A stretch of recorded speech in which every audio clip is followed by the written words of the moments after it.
the 911 Calls Podcast with the operator. She's like, she hasn't gone over it, she's just sitting on the edge, yeah.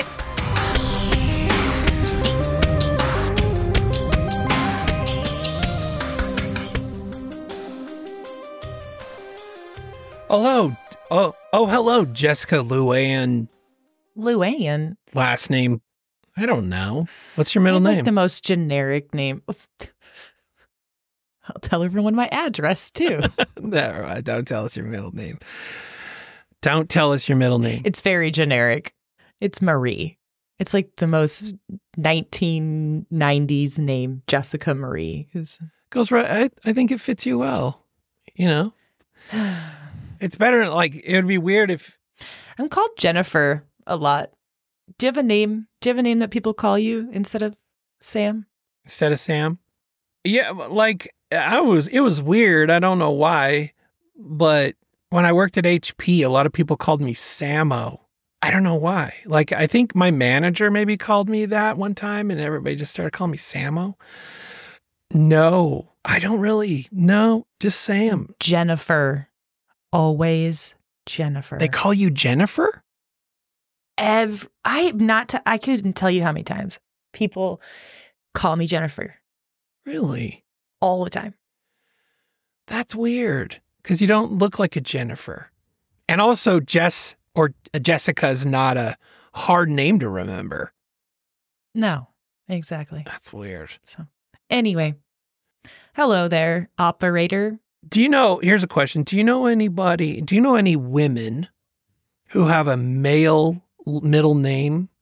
Have you ever met anybody like that where, like, I've met people like this where it's a female, but their dad or their grandpa was a big factor in, like, their parents. So they'll name them with a male middle name. Mm-hmm. Yeah, Brooke in the back door said O'Brien. O'Brien. Name's Yeah. I like that. I probably would have done that if I had a girl. I like Androgynous names. male names for girls. Yeah, I do too. A lot. Yeah, I do too. Yeah, like a girl. I don't know why. It just feels real solid. Like when a girl's named Morgan, I'm like, that's a solid name. Solid name. There's certain last names I admire too, like I wish I had instead of mine. Like my wife's maiden name is Long, and I'm like, man, I'd love to be a Long. Sam Long. You know, it just sounds the operator Long. But yeah, I know a man named Carol too. Yeah, that's one. I knew a dude named Sandy. You know, I mean, it happens. Mm-hmm. It happens because it's, some of those names are like kind of, what do you call them? Multi-use. I was really hoping I'd say Luann and you'd say, funny, I've never mentioned it, but my middle name is Luther. That would have been hilarious. Partially because it also would have been very timely because on this episode, we're throwing you something new and flavorful. Stick around after the case. We're going to do a new segment with Luther is making his debut on this episode in a segment we call Guessnicity, where he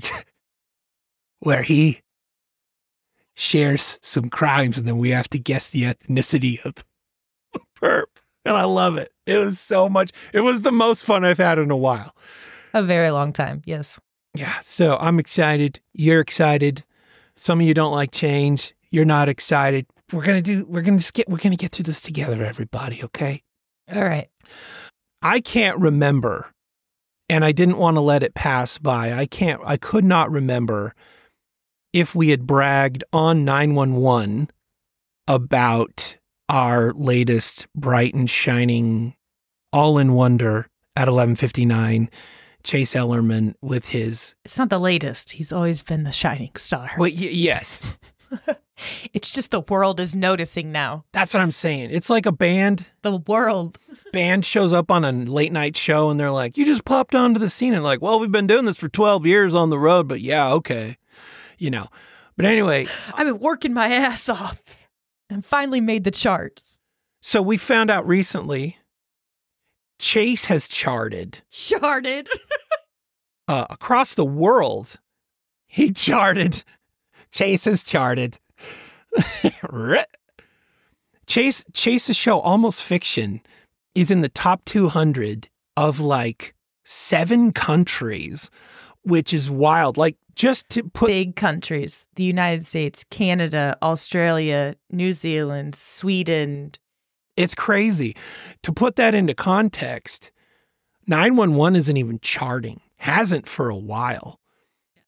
So I'm not mad. I'm just proud of him. I'm proud of him. So congratulations to Chase. If you haven't checked out Almost Fiction, it's available wherever you listen to podcasts. Also, if you listen to it, which you can binge Season 1. A whole season, and season 2 is out now too, right?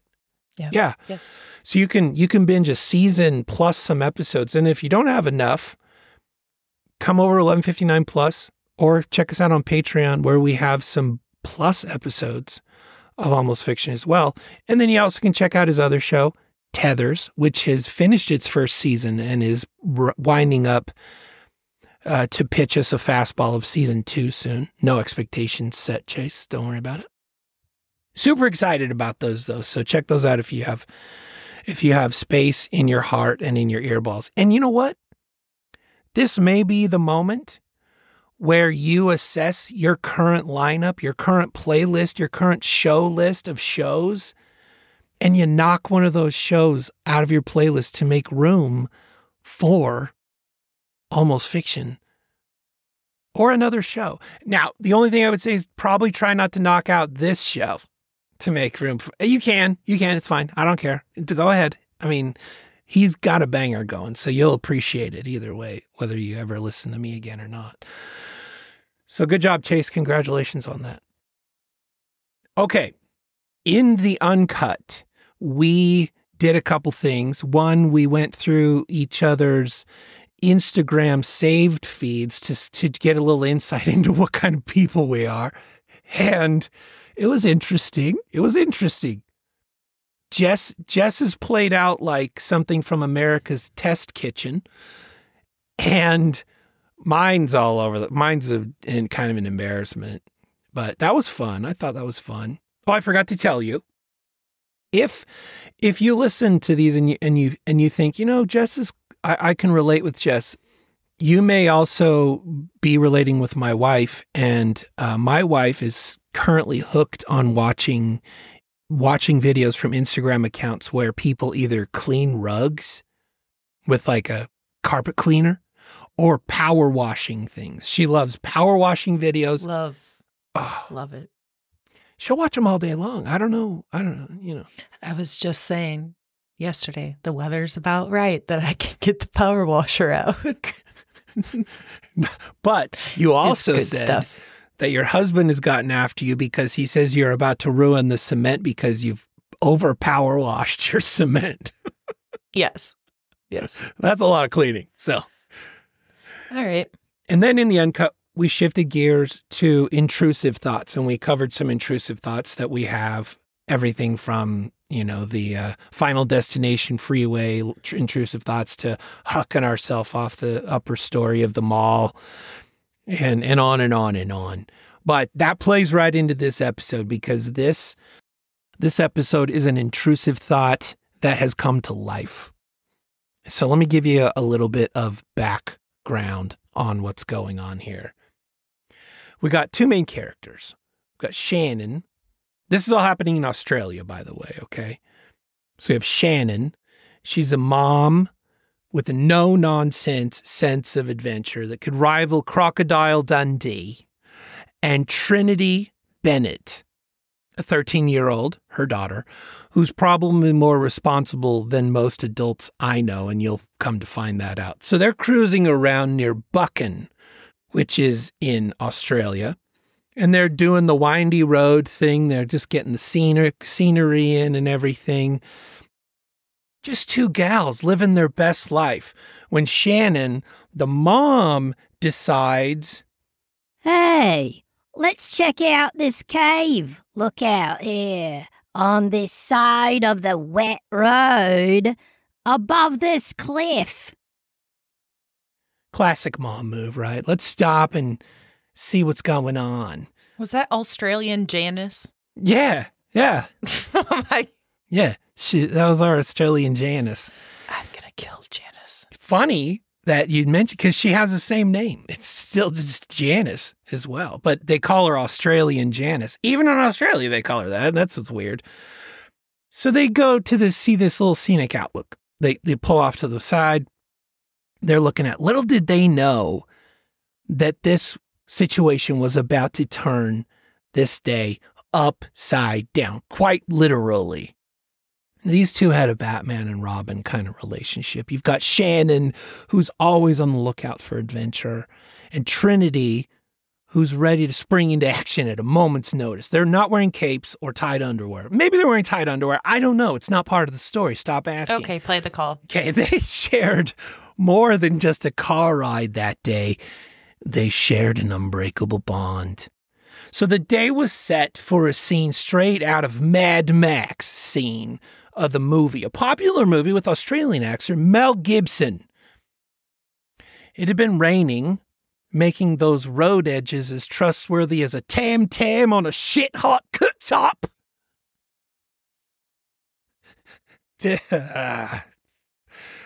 During a U-turn, the ground decided it was time to look into what it'd be like to live at the bottom of the cliff.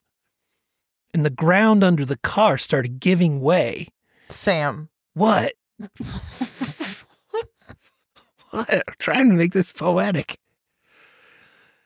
It caused Shannon's car to begin teetering over the edge of the cliff, 150 feet in the air. So Trinity, the daughter, who was not in the car yet, acted fast and dialed 000, which is the emergency number down under. So are you ready for this? Are you ready for this call? Yes. All right then.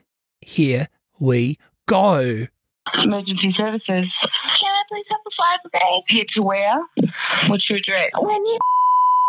Okay, what's happened there? My mum was going over the turn and she's on the edge of the hill. Okay, all right. Just bear with me. I'm going to try and locate you. Is your mum okay? She hasn't gone over the ledge. She's just sitting on the edge, yeah. It's on the soft shoulder and it's giving way. So your mum's not able to get out at all? No, she's not able to get out without the car falling. Okay. So how old's your mum? Mum, how old are you? She's 38. And what was your name, sweetie? Susie. How far up is the ledge, do you think? About 50 meters. Mum! She's fine! Oh. Okay, all right. Trinity, you there, sweetie? Yeah, Mum, she's just gone, has it? Okay. Trinity, sweetie. Okay, help's on the way, okay? Just stay with me. Okay, I've got the brigade's on their way, so the car has gone over the edge. She's gone over the edge. Okay. She's at the bottom. Okay, that's okay. The brigade's on their way, sweetie. Don't you go down. Can you climb down? Can you climb down safely, or is it too dangerous? Yes, it's okay. There's rocks that I can go down. You stay on the phone with me, okay? Don't you put yourself in any danger. I'm not. Don't worry. Okay, you stay on the phone with me, all right, or the whole time. I'm going down now. Yeah, okay, but you be very, very careful, okay? If you're in any danger, I will. If you're in any danger, don't go down. You can't help your mum if you hurt yourself, okay? I know. Okay, all right, sweetie. Can you hear anything from your mother? There's no smoke. Trinity, sweetie. There's no smoke or anything coming from the car, is there? There is. There's smoke coming from the car? Yes. Okay, don't go down there. It could explode, okay? You need to keep yourself safe. Is it smoke or steam, do you think? I think it's stopped. I think it's just steam. But it's slightly rising, but it's not bad. Oh, and the car's upside down. Where are you now? I'm halfway down the spring. I'm sitting on a rock. Okay, are you going to keep going down? Is it safe, or are you going to stay there and wait for help? I think I'll try going down. Is it safe? Is it very steep? It's slightly steep. Okay, you be very, very careful, okay? Don't worry. Okay, all right, sweetie. Can you hear anything? Is your mum making any sound? I think she's unconscious. Okay, that's okay, sweetie. We've got people on the way. Okay, how old are you, Trinity, sweetie? I'm 13 years old. 13. Oh, you're doing a great job, okay? How far away from your mum are you now? I don't know. Okay. Yeah. Okay, good job. All right, good girl. So, no, Trinity, sweetie. Trinity? I can see her. You can see her? Yes, I can. Her legs are sticking out behind the car. Her legs are? Yes. Okay. I think what you need to do, sweetheart, is just move away from the car. There's nothing you can do for your mum at this stage. Okay, you need to move away to make yourself safe. Even though there's no smoke or steam coming from it, you're not sure what's going to happen, okay? Yeah. So I need you, there's nothing that you can do until a brigade get there, okay? Yeah. So I need you to move away to a safe place and just wait, sweetie. Trinity, sweetie? Yeah. Now, has the car gone from the top of the road right down to the bottom of that 50-metre drop? Yeah. So it's right down the bottom, is it? Yes. Okay. All right, sweetie, I need you to move away from the car. There's nothing you can do to help your mum at the minute. Yeah. Okay. See you yet? Yes. They've opened the door. Okay, cool. That's great, sweetie. All right. Just hang on until I get there, okay? I'll stay with you until I get there, okay? Are you there, sweetie? Trinity? Yeah, I'm here. Okay, good girl, sweetie. Okay, so they're what's happening now, sweetheart? Trinity, are they coming down to you? No, they're going over there. Oof. There's a lot there, but I have a question for you really quick. First, can I say other countries have the coolest names for things? The brigade? The brigade. Yeah, right? Who doesn't want to be part of the brigade? Yeah, what does your husband do? Oh, he works for the brigade. Brigade? Oh, no, that sounds fun. Is it fun for him? Yeah, he loves it. Right. You want another piece of tam-tam? Yeah, I'll take one. Okay, but in all seriousness, 50 meters? 150 feet. Okay, which is like, what, 15 stories? Yeah. Tall? Yeah, that's pretty high. That's high. So she was teetering at the edge and the girl got out of the car? There's not a lot of specifics on exactly, but they drove the car to the edge of this lookout, to the scenic lookout. Okay. And then when they were done, she was gonna turn the car around. And so in my head, I could kind of see this playing out. It's like, hey, we're on a narrow road. Why don't you hang out outside the car? Or I've even had this where it's like, I'm going to make a U-turn. Tell me how close I am to that ditch because I'm going to back the car to do a 2 or 3-point turn. And so somebody's back there like, okay, stop. So she was outside the car when the mom went to make a U-turn, try to turn the car around.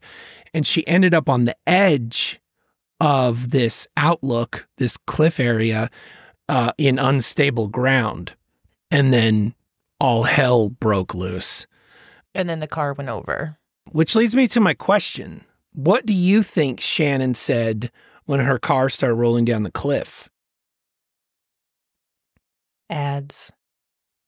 No. Oh. Oh, no. Dang it. Ads? I wouldn't do that to you. That's so dumb. So here's what happens. So Trinity, as we heard, in a move that would make any action hero proud, didn't panic. With a calmness that's usually reserved for monks and people who do yoga in business parks, she dialed emergency services. After just a few moments on the phone, her mom's car toppled over the cliff under the faulty ground. Shocked, but undeterred, and not exactly listening to the words of the dispatcher, Trinity starts to descend down the cliff. Okay? Now, I know what you're thinking, and I saw it in the backdoor comments too. Like, people were like, who's letting this girl? Here's the thing. Once she starts down the cliff, It may be just as treacherous for her to tell her, go back up. It could be just as bad. And so she's trying to just stay in communication with this girl who's kind of leading out on her own. Mm-hmm. So she heads her way down this cliff. Now picture this. So Shannon's car flipped over and over and over and over, Crimson and Clover, to get to the bottom of the cliff, flipped upside down. Did it really say that? What, Crimson and Clover? No, the girl witnessed her mom's car flipping all the way down. Yeah. Jeez. She went all the way down. Okay. The car went all the way to the bottom. She definitely wanted to save her mom. Like she wanted to try to help her. Yeah. Okay. I would go down the cliff too as a 13-year-old girl. I probably would have went down the cliff too. Yep. And in her state, the dispatcher, I think, was just saying, I'm going to stay communication with this girl because in her state, that's about all she could do because this girl's on her way, right? Right. So her car flips upside down, lands upside down in the bottom of this, where it landed, with her feet sticking out the window like some bizarre art installation.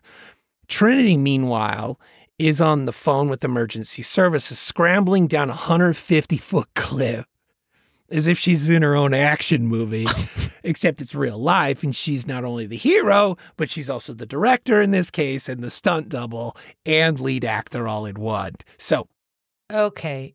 After a helicopter ride, this, oh my gosh, this is crazy, but after a helicopter ride to the hospital in Melbourne, Shannon was treated for critical injuries, including, I don't know how you survived this, but she had a torn aorta, which is one of the pipes on your heart. And she had a broken arm that nearly required amputation. So Shannon spent a fortnight. That's 2 weeks, by the way, in case you want a fun fact to know and share for your kids who play the game. Hey, son, do you know what fortnight means? Yeah. You can tell them that, and then tell them where you heard it, though, because we need those listeners. In hospital, she was in there for a fortnight, and then she needed 12 months of rehabilitation. I was thinking about this. In my current condition, you know what I'd probably have to endure if I spent 2 whole weeks in a hospital? Ads. A ton of ads. It would be a ton of ads. And it's Melbourne. Not Melbourne. Melbourne. If you're going to be specific on the fortnight. They took the chopper to the Melbourne hospital. All right, fine. Here's some ads because we got to pay the bills. And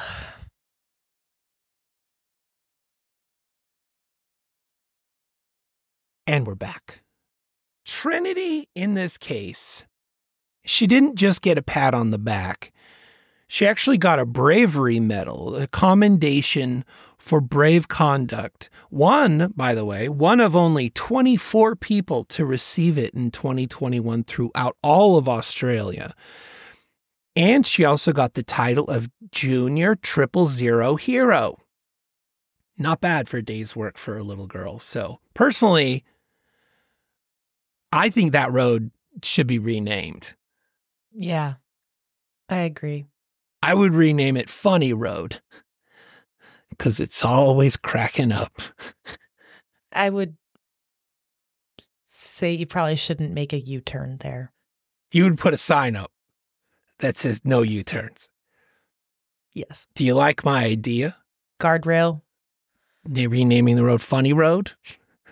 Because it's just. Is that supposed to be a joke? Cracking up. Oh. Because the road was soft? Yeah. Do we have anything better than this? Yeah. I mean, that was a good story. Happy ending. That was. Yeah, no, I think. Hey, what's that? Do you hear that music? Do you hear that? This is the part where you. Oh, gosh. You act curious? What is that? Is that music? Who could it be? We know I'm not good at acting. I pushed my Luther button. I have 3 buttons. Stop recording. Start recording. Start and Luther. You've called Luther to the rescue. Okay. So when we hear that music, we know that you're trying to save the show. by calling Luther into the scene.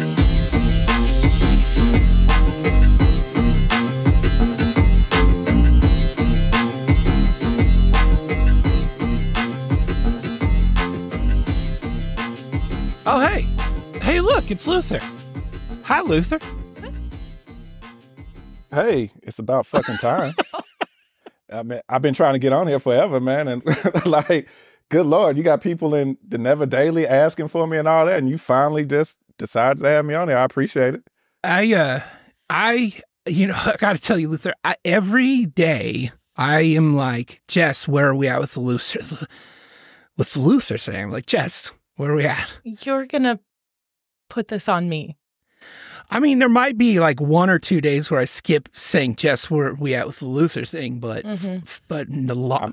Nope, I'm not even going to let you put it on Jess. I'm not going to let you put it on Jess. But Chase. We go back to, halfway through, probably towards the beginning of last year, me and you personally, going back and forth, and oh yeah, that'll be a good idea. Hey, let's make time next week to get on the phone and iron this out. And then nothing. You're right. I'm a dreamer. I guess I had a dream, and I thought this would be great. Did I just say I have a dream? I didn't mean that. I didn't mean that dream was for everybody. So yes, you can have that dream too. All right, I had a dream. It is Black, and it's Black History Month still. It's still the end of February. Now I don't know when this is going to come out, but still, it's perfect. We're recording this in the end of February. Yeah, I always dream big, and then I get scared of my own shadow. Well, we're here. We got the music. We got Luther. Yeah. Luther's got intro music now, so we know when he's. Here's the cool thing: we'll know when he's coming on because we'll just hear the music, and then we just make time. How about this? When you're really boring up, we'll just bring in Luther. Fine. Or maybe when I'm boring, we could just replace us both. That's a full-time show if we replace me being boring. Hey, you want to bring me on full-time? That requires money. So I can leave my other job. So I can leave that other job. So I can do this. I'm just kidding. We're happy you're here, Luther. I'm happy. I'm happy to be here. So it's a long time coming, especially listening to the show. I feel like I know you all, especially Sam. I know Kent's not here. Kent too. And then over time, Chase and Jess, I've gotten to know and love you both as well, man. So again, I'm happy to be a part of 1159 Media in any way, shape, form, or fashion. I have a question for you. Yes, sir. If you had asked if I had tried to observe this a couple years ago, it would have been different. But I've noticed, I don't know why, but in my mind, I feel like the majority of the demographic of true crime podcast listeners are like white ladies, and so in my heart and my head, when I do this stuff, I kind of channel what would a white lady, petting a cat want to hear. And so to have a Luther listen to the show and like us and everything.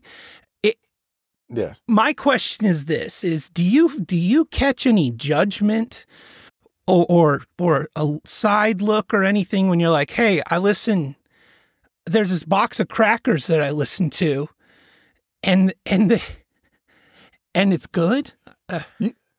You'd be surprised how many people listen to true crime. So I tell people I listen to true crime podcasts, and it's not a big deal. It's hard to explain what you guys do over here and let people listen for the first time, because especially with Kent, you never know what's going to be said. It's a very awkward conversation.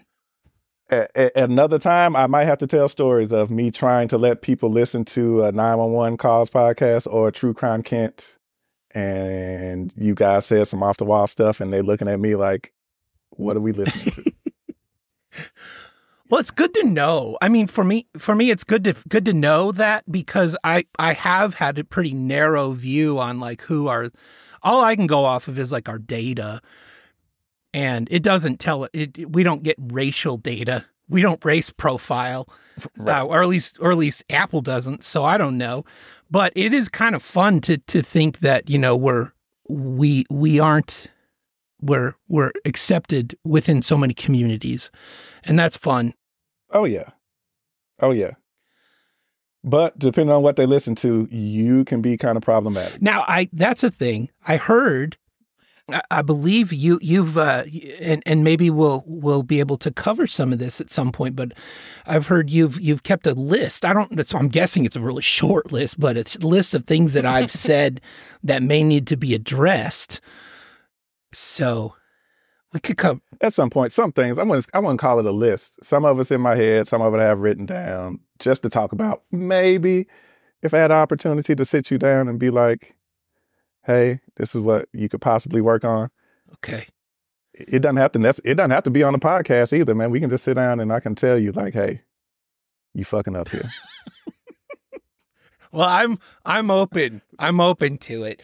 Here's the thing is, and I worry because when you tell me what the things are, I wonder if I will be like, yeah, no, I should definitely adjust or pivot, or will emotionally, mentally, will I be like, well, I'll probably double down on that. Well, I can tell you what it is. Okay. Simply what it is a lot of times is, and it's just you and your personality. You don't know you keep jokes going too long. Yeah. And so when it comes to race, that's cool with regular stuff. But when it comes to race, you kind of have to get in and get out. I see. So, but if you kind of dangle in there too long, you come off as racist. Okay.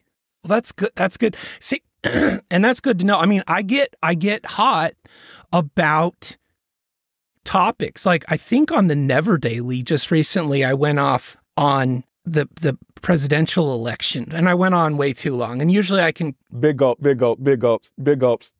No politics with me on here. All right, fine. Well, I'm interested in learning where I could maybe add a little leavening to my conversation. So, but with that aside, you probably you've been waiting to come on, so I don't want to get in your way too much. So, have you brought us something fun today? Yeah, you know, for those who listen to the Never Daily podcast and are at least a paying member, you've heard me on the Never Daily because those come out early. Yes. And so I've been on there a couple of times, and we talked about something where I kind of go over some crimes and you guys guess the race of the perpetrator. Yeah. Or the suspect, or the person who initiated it. And what do we call it? I think one of our lovely backdoor listeners came up with, is it Guessnicity? Something along those lines? I love it. Guessnicity. So I got a few here just to kind of play with to see if maybe you guys can guess it. Maybe not. It may be falling right in line with the stereotypes. It might not. But we just have to see where we go. I love this. Also, I remember we did like a very small one on the Never Daily one time, and I was shocked at how scared I was to engage in the conversation. So I'm looking for it. I don't know if I'll ever get more comfortable with it, but it's interesting because I don't know. I've never heard of this kind of thing happening where, you know, the whole point is to try to identify the ethnicity of the people we're talking. So it's an interesting concept. I love it. And the reason I came up with it, because I've listened to other podcasts and I've sworn going through the whole thing, if they're telling about the crime and all that, like, oh man, that's a white dude that did that old crazy shit. And then all of a sudden I go look it up and I was like, hold up, that's a brother. we did some crazy stuff like that? Like, what? Hold on. Like, what's going on? So from there, that's when I was like, oh, okay, maybe we could do that. Maybe I could do that. If I could come up with something for the op to get me on here, then that's what I'm going to do. Well, and I think it's great. And in my heart, maybe we're either emboldening stereotypes or we're breaking down the walls of racial divide, and that's fun either way. Just me being on here is breaking down the wall of racial divide because this has been a very white institution up until about now. That's true. So now you got a little pop of color coming through here. I'm all for it. No matter what, it's got to be better than whatever Sam brought. Yeah, so it's got to be. So, all right. Well, I'll get out of the way. Let's see what you got. Well, I mean, it's interactive, so we're all going to be talking in this. So we're good. I'm gonna be asking questions.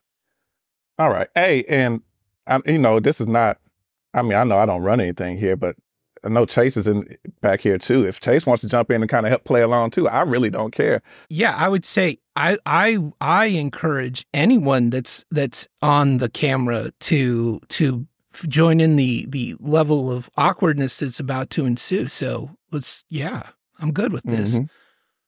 All right. You ready to jump into one? Yeah, let's try it. All right, we'll keep this one a little short. But let me start with the question for you. Well, I think I know the answer. It may be better for maybe Jess or Chase, because I know you haven't. But have you ever dated a dancer, like a stripper? I have a story. About this one, but I want to see if anybody else has. I touched a stripper's boobs one time. Oh, yeah?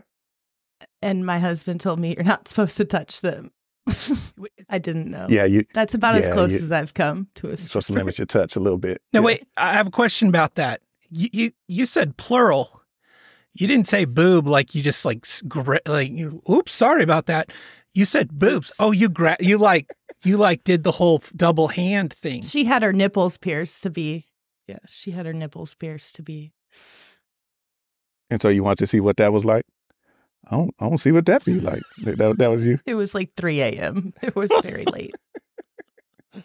Wait, it's the one and only time I've ever been to the strip club. So no, I've never dated a stripper. The one time you go to the strip club, you violate the rules by touching the strippers.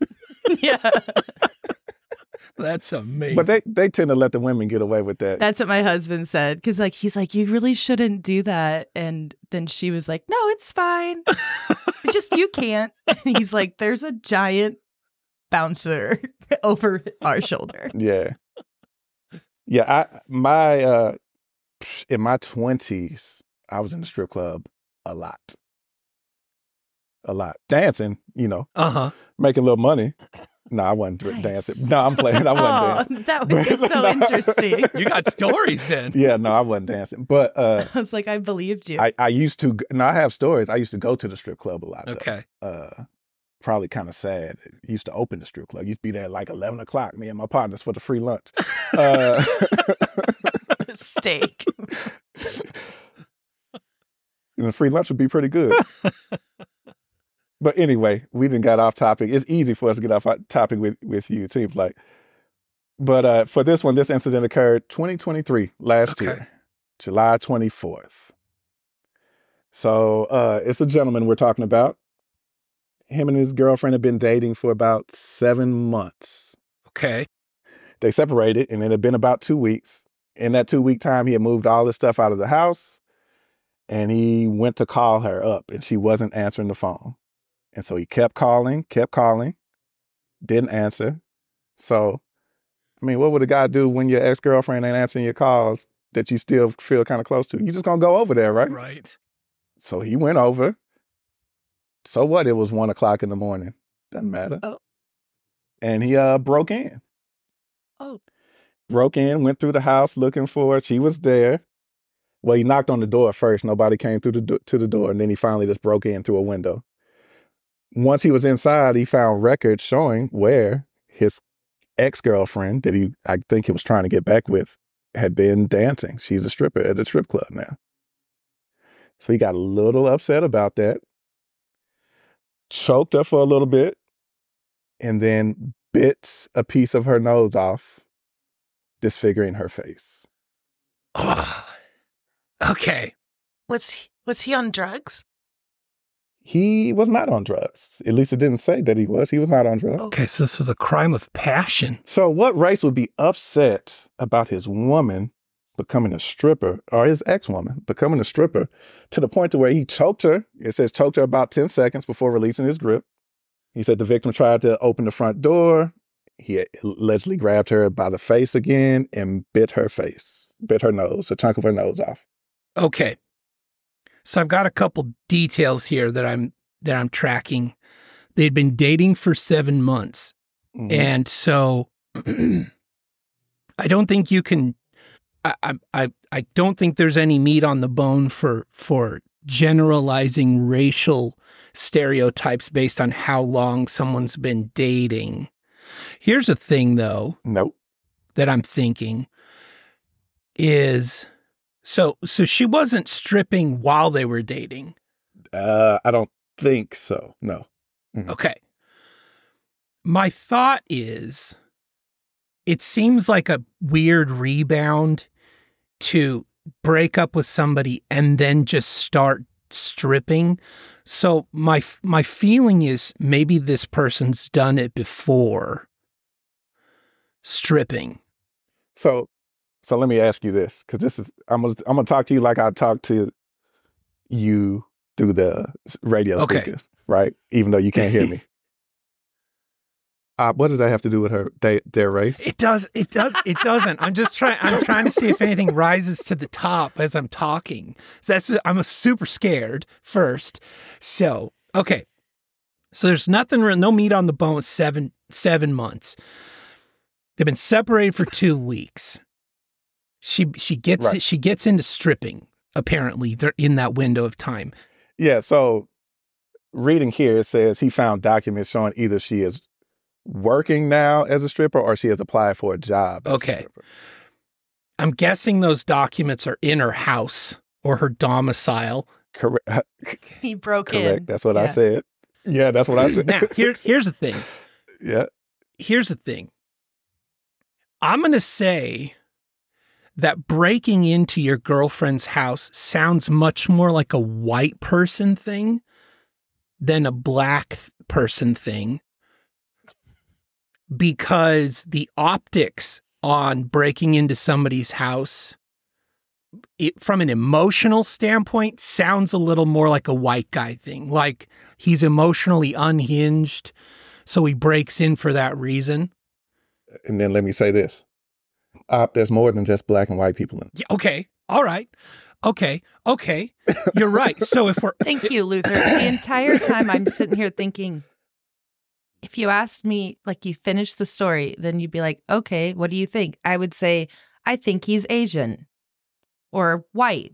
Oh, you just want to sum it up like that. You want to go that? Yeah, he's like just digging so deep. A 500-part explanation on race judgment, where I'm over here like, was he on drugs? Okay, all right. Was he on drugs? Okay. See? This justifies that they are liars. I think outside the box. That was rude. I probably shouldn't have said that. If we're just jumping to conclusions, then based on it, because there's some weird things here, like when you break in and you start rifling through their mail or, just going through papers that you see around and stuff. That seems a little odd. Like, especially if you know she's there. Mm-hmm. I'm gonna say that's interesting. So I'm gonna go out on a limb and say this person is Middle Eastern. Okay. All right, you're both wrong. Hispanic male. I would have guessed this. Hispanic. I don't know why you're surprised. Have you not heard of machismo? Like they are very like the man when it comes to relationships. Yeah. Dominant. And so their woman is not going to be stripping. You're going to be at the house cooking. Yeah. Like it's very old school man's man. Most Hispanic males. No, I can see that. This one, I apologize. Now that I'm sitting here looking, I don't have like his full name. I have his last name, Morin. Most of the other ones, I have more information on them. I don't know why on this one I must have left it off. But it's Hispanic male. Is that how you expected Op to answer? No, I knew he Immediately? wanted to answer immediately, but I didn't think we were going to go on a long diatribe about about coming in and looking at how she figured out. Like, you going across shit that had nothing to do with race. I'm like, what you doing, man? I like how he immediately triggered those reaction from you, like that you have in the car. He in the first 3 minutes, you're like, I'm having these triggers that I've been wanting to say. He just naturally did it. I love that he says, I'm going to talk to you like I talked to you through the speaker. Like that took 0.7 seconds to happen. Okay, I get it. I don't know if you saw me as he was talking. I was just kind of rocking and just looking around like, okay. But I feel like my cliche question is always about drugs. I'm like, when people eat someone else's face off, you always think there's bath salts or something involved. So that was definitely a crime of passion part of it, like the whole biting thing. That I do agree with the Hispanic dominant male. Growing up in California, I had a good friend, and all the males in her family, it was like you tiptoed around them at all times. Yeah. It was such a strict household, and I don't know, it was a very strange dynamic in their household compared to like my suburban white family. I think where cultures may start chiming in as far as like the way that they handle things is really in the outcome from something like that. I think you could place just about anybody. You could close your eyes and say someone has broken into this house, but then it's how do they handle it once they find out about their girlfriend stripping and everything? I think that's why I went Middle Eastern, because I was thinking kind of that pride, the level of like dishonor kind of a thing. Yeah. And then biting the nose, that was a thing. I was like, either it's a crime of passion or they feel qualified to disfigure somebody like that. That's kind of why I went that way.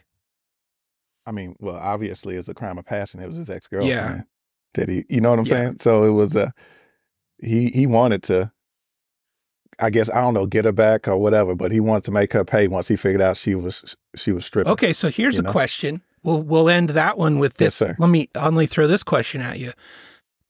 I had a question. Well, that's fine. You can ask a question too. That's fine. Anybody can ask a question. But my question is this: individually, then, and I'll start. If I found out that my significant other was stripping, especially to me, that quickly after getting out of the relationship, if they were stripping, like I'm thinking, what would I do? And personally, the way I would handle that is, like, I could see myself turning my emotions off toward that like they're suddenly non-existent in my world. Like, they could never reach out to me again. I have zero interest in giving them any time of day. And that, I don't know. And is that cool or not? No, that's not cool. Now that I think about it, I mean, it's a turn off. So you're saying, like, if you once liked somebody or were in a relationship with someone and then they chose to do that after you broke up, you'd be turned off from that situation. So you would no longer be attracted to them because of that. I think one of the reasons is, like, I'm definitely not sugar daddy level. And so if I'm dating somebody, they're most likely also working and everything. And because I'm not a sugar daddy, they're not working when we're dating, especially for 7 months. They're not subsisting off of just my living, most likely. And so if we break up and then they start stripping, I know it's not just because they need the money, because they probably were working before. Are you sure you're not a sugar daddy? My wife is a smoke show. I don't know how. That's what I was getting ready to say, man. You kind of, what is it? You what's the term? I forgot what it is, but yeah, I mean, I drugged her or something. I don't know. I mean, but no offense. But I was like, man, how did I do that? I don't know either. Impressive though. Yeah. Look, impressive. My wife can never meet you, Luther. That's all I know is that's never. Oh no. She can. Ain't nothing gonna happen. Have you seen my wife? Yes. Yes. Yes. Also a smoke show. Smoke show. Yeah. Yeah. Okay, so I have a question. Because growing up, one of my very good friends that you guys joke about that I punched in the face, she was actually my very good friend. We just had one incident where I hit her in the face. But she was a black girl and her... Your hate crime? Yeah. But she was a black girl and her parents had a very evenly divided house. Like they were equal contributors. They worked together very well. And that was my question. In my experience, we were talking about the Mexican culture dynamic. Like I said, I had a friend in high school later on that was a very odd experience compared to mine versus the black girl had a very equal part. Her parents had equal parts it was a very, what's the word I'm looking for? I don't know. So that was my question. Growing up, were your parents like equal contributors or did they share the role? Yeah. Now, both my parents, they're both retired now, but my father was at AT&T for a long time. And my mother retired from Raytheon Defense Systems. Dang. Yeah. So, yeah, both of them had very good jobs. I didn't know it growing up. But they were partners. That out as an adult. You know, that's but what I was trying to say. Everybody contributed. Yeah. Same thing in my current house. In fact, I have no problem of saying my wife makes more money than me, but I help get her to that point. Yes.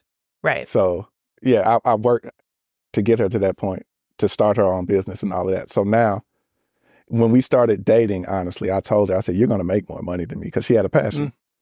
I don't, my wife's an esthetician and she was working for somebody else. And I was like, just start your own spa and you can make the money. And the pandemic happened. She's an esthetician? Yeah, all the stuff y'all talk about, literally, I know this is not the show for it. Y'all talk about so much stuff that fits into my life. It's crazy. So I have questions about the brows and why they keep talking about your brows. I don't know if you get them waxed or if you got them micro shaded, because I got a friend that does the micro shading, that tattoos them on. I don't know which one you did, but I know it's something. Tell him, Jess. Tell him. I'm always, no, this is not the time and place, but I'm always like, anybody who's a local esthetician wants an ad. I'll give you an...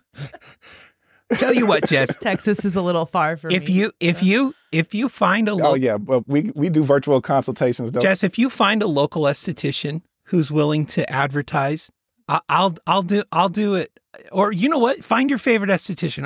We'll advertise for that esthetician just for you, just so you could get like a hookup. Okay. But y'all talk about me looking good. That's why my wife has got takes care everybody of in this household skin on point. Nice. I need her help with the products. I'm really struggling in the product section. So when we get off here, I don't need gifts. I'm just saying I need to know what to buy because I'm struggling. Listen. We don't do gifts here. You're gonna have to pay for whatever you want. But I like to make that clear. I'm like, I'm when always we get looking off, because I'm not here to advertise, I'll send you a link to my wife's website. And if you want to do a skincare consultation, you can book that, and then she can tell you what to buy based on your skin. And we typically send people skin script. It's a yeah. I love it. This is awesome. Heck, I might even ask. I need some help. I need more help. No, I just have scarring. Anyway, this could be cut out. This is awesome. I could talk forever. Yeah. Oh, well, that was an interesting one. Okay. All right. So Hispanic man. Okay. All right. What else you got? You ready for another one? Yeah, let's do another one. All right, well, we got two suspects in this one. Again, happened during the COVID time frame. The scene is outside of a hospital. I'm not going to say the state, quite yet. Outside of the hospital, a woman has on a surgical mask. In fact, she wore it during her mugshot too. I know I'm kind of all over the place. I'm just kind of giving you some stuff. Okay. These two people were arrested for indecent exposure, unlawful trespassing, and exposure of sexual organs. Okay. But they had their mask on. These people were having sex behind a hospital. Having outside. sex behind a hospital. Yep. Okay. It's really not too much more to that story, except for they got caught having sex. You can't tell us the location. I will in a second, but if without the location first, without the state, if you just had to guess just two random people having sex outside, what would you? I would definitely go with white people right off the bat. Yeah, if I have to jump right to an ethnicity, I think exhibitionism falls much more squarely in the white people antics behind a hospital. Okay. I think I'm going to have to go with Jess on this one. I think. Okay. And the location is Florida. Oh, man, that opens it wide up. Pinellas Valley.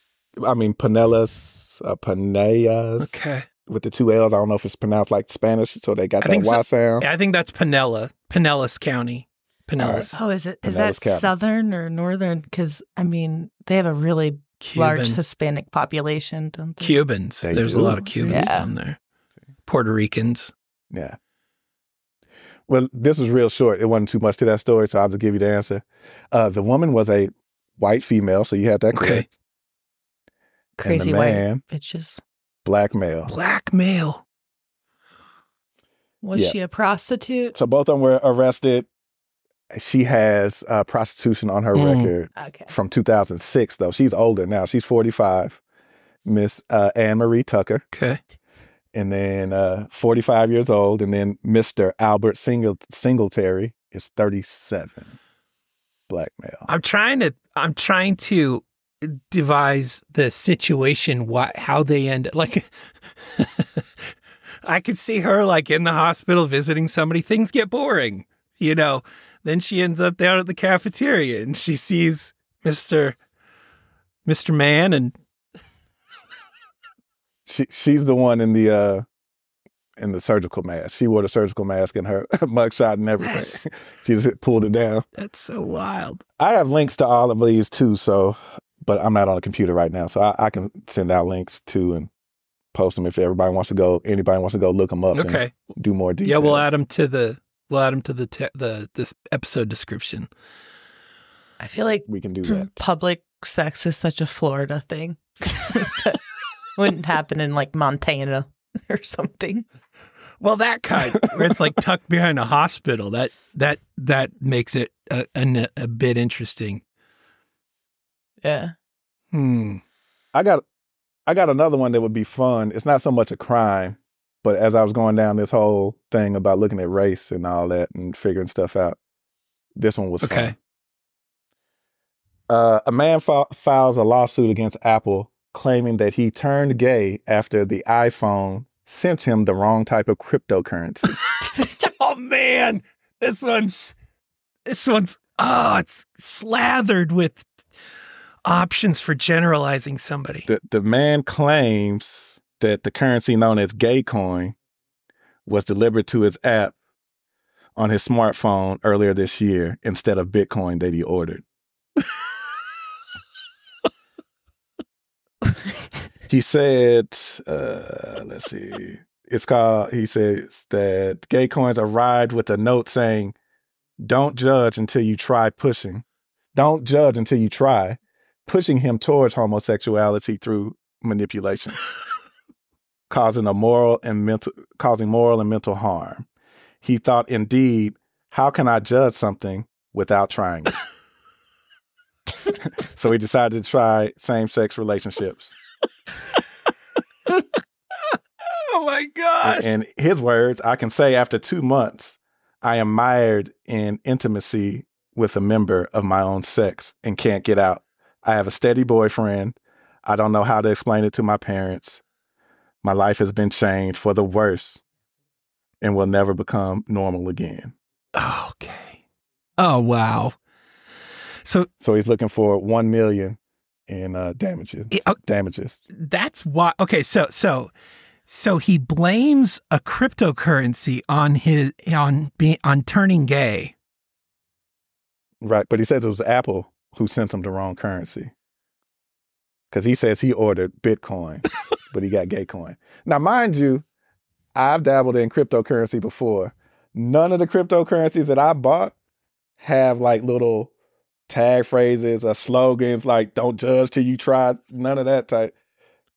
I think he was just gay and just came up with a reason to try to say he became gay.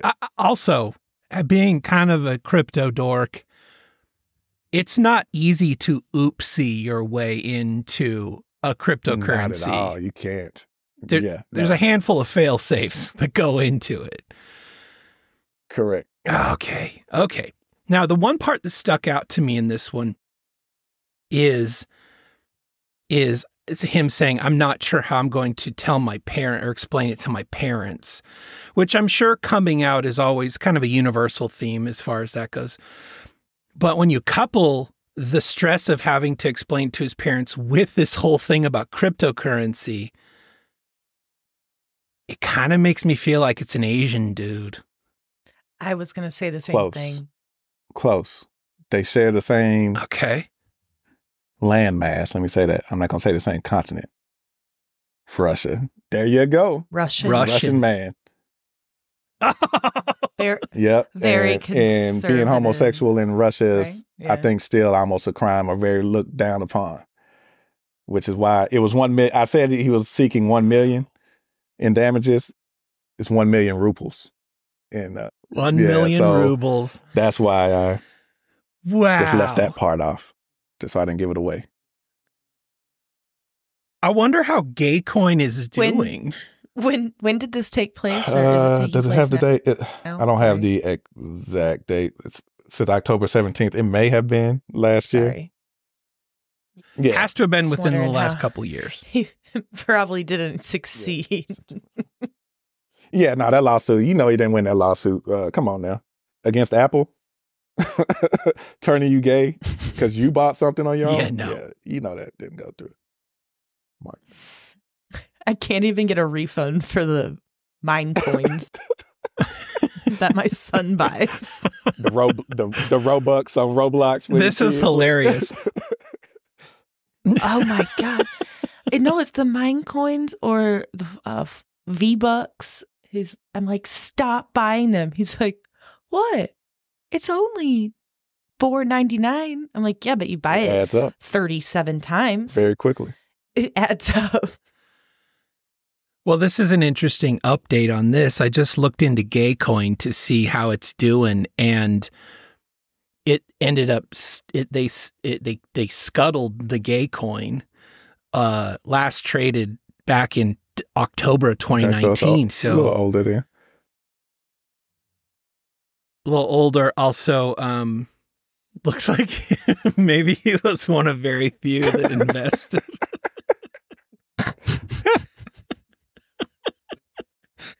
Oh man. Well, that's fun.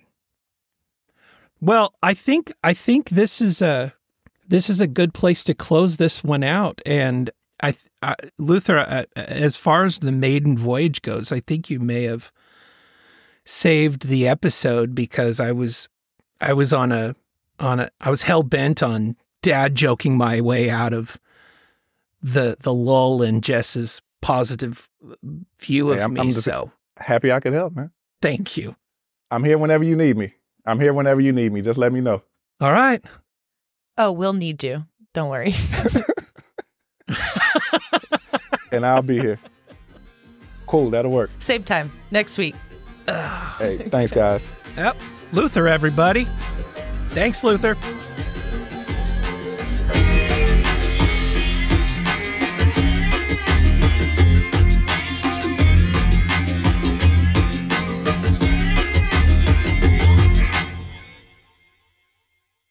Oh, I know I said it earlier in the episode, but that was the most fun I'd had in a while. That is way better than what we've been doing. Would you prefer if we just... I mean, I don't really say this a lot, and I hope his wife doesn't take this the wrong way. And like, I'm happily married, but I love that man. He's a great conversationalist. He's got a deft way of putting me in my place, and I enjoy that. Oh, Luther. Easy to talk to. Yeah, and he's beautiful too. So, yeah, he actually... Easy on the eyes and easy. the ears. Again, I'm happily married. No offenses. So am I. He has a beautiful, So in stunning wife. Yeah. Very successful. Anybody's wondering about either one of us, we're both happily married. We're not trying to push Luther's wife out. That was a lot of fun. And if you liked that, there's more to come with Luther, because whenever we meet with Luther, we get a lot of content out of it. So that's exciting.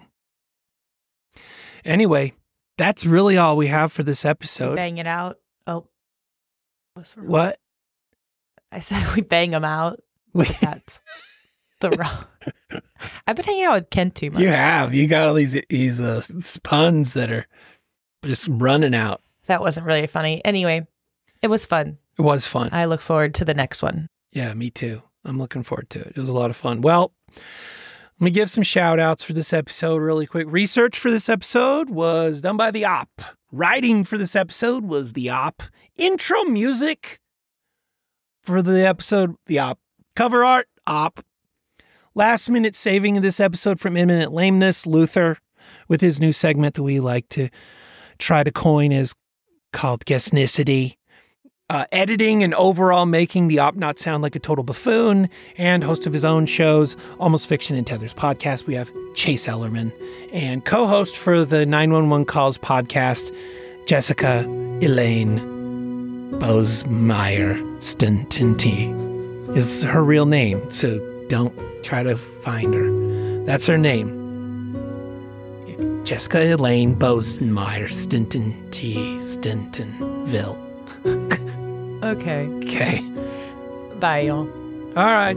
Check us out on Facebook. Check us out on Instagram. If you like what you're seeing here, guess what? We got a crap ton of reels that we're pushing out. If you're on TikTok or Instagram or YouTube or Facebook, you can find us 911 Calls Podcast all over the place.